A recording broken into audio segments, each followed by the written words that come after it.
सबसे पहले तो भारतीय जनता पार्टी के लोगों को जीत मिली है, उन्हें बधाई, और आशा करता हूं कि जो जनादेश दिल्ली की जनता ने उन्हें दिया है उसकी वो प्रतिपूर्ति करेंगे। और वे सब आम आदमी पार्टी के लाखों करोड़ों कार्यकर्ता जो अन्ना आंदोलन से आए, जिनके बहुत ही निश्चल, निष्पाप और बड़े भारत की राजनीति को बदलने के सपने की हत्या एक निर्लज्ज, नीच, मित्रहंता, आत्ममुग्ध और चरित्रहीन व्यक्ति ने की, उसके प्रति तो क्या संवेदना। दिल्ली को उससे मुक्ति मिली। और मैं ये जानता हूं कि अब जो आम आदमी पार्टी में लोग बच गए थे सत्ता के लोभ में, लालच में, पदों के लिए, उस पैसे के चक्कर में, वे सब भी अब वापस जाएंगे, लौटेंगे, कुछ अपने व्यवसायों में लौटेंगे, कुछ पार्टियों में चले जाएंगे। और पतन यहाँ से प्रारंभ हुआ है उन लोगों का।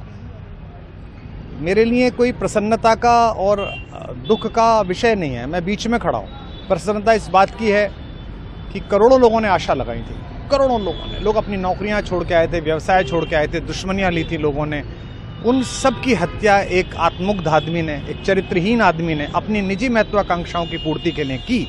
उसको दंड मिला, ईश्वरीय विधान से दंड मिला। प्रसन्नता इस बात की भी है कि न्याय हुआ।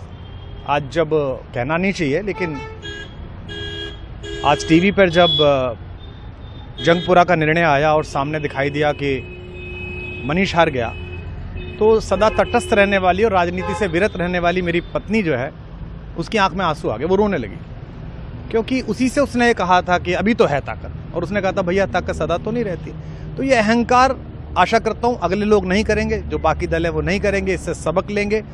और दिल्ली के नागरिकों को मैं अच्छे शासन के लिए बधाई देता हूँ। अब भारतीय जनता पार्टी अपने नेतृत्व में सरकार बनाकर दिल्ली के जो दुख थे पिछले 10 वर्ष के, उन्हें दूर करे। और आम आदमी पार्टी के समस्त कार्यकर्ताओं को कहता हूं कि आपने जिस किसी भी लोभ लालच में, सब कुछ जानते हुए एक ऐसे व्यक्ति के समर्थन में काम किया जिसने अपने मित्रों की पीठ में झुरा घोंपा, गुरु को धोखा दिया, अपने साथ कंधे से कंधा मिला के लड़ने वाली महिलाओं को अपने घर लाके पिटवाया, अपनी निजी सुख और साधन के लिए जनता का पैसा खर्च किया, अब उससे आशा लगानी छोड़ें, अब बाहर निकलें, अपना अपना जीवन देखें।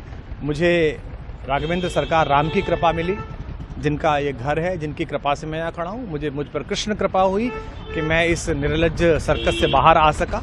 मैं उन सब से भी अच्छे भविष्य की कामना करता हूँ कि वो कोई गंदगी ना फैलाएं कहीं भी, वो लौट जाएं अपने शिविरों में। जिस तरह माधव को, कृष्ण को दूत देख कर भी भरी सभा में अट्टहास करने वाला दुर्योधन जो ये कहता था सुचिग्रम नैव दास्यामि बिना युद्धे न केशवः, बिना युद्ध के 5 गांव भी नहीं दूंगा, आज वो अपनी सीटों के लिए तरस रहा है।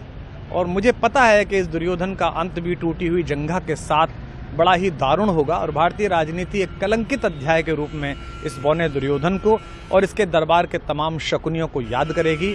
मैं उनकी मुक्ति की कामना करता हूं कि ईश्वर उन्हें इस दुख से बाहर निकाले, और समस्त लोगों को बधाई देता हूं कि चलिए अंततः न्याय हुआ। दिल्ली के चुनावों को लेकर एक मिश्रित प्रतिक्रिया है। दुख है कि अन्ना आंदोलन से एक ऊर्जा जो पैदा हुई थी, जिससे देश में एक सकारात्मक बदलाव हो सकता था, एक वैकल्पिक राजनीति हो सकती थी, उसकी हत्या एक अहंकारी आदमी ने, एक आत्ममुग्ध और असुरक्षित आदमी ने कर दी। मैं आशा करता हूं कभी ना कभी भारत में ऐसा सूर्योदय किसी न किसी दल में अवश्य होगा, जो भारत को जहां पहुंचना है वहां पहुंचाने का मार्ग प्रशस्त करेगा। बहुत धन्यवाद।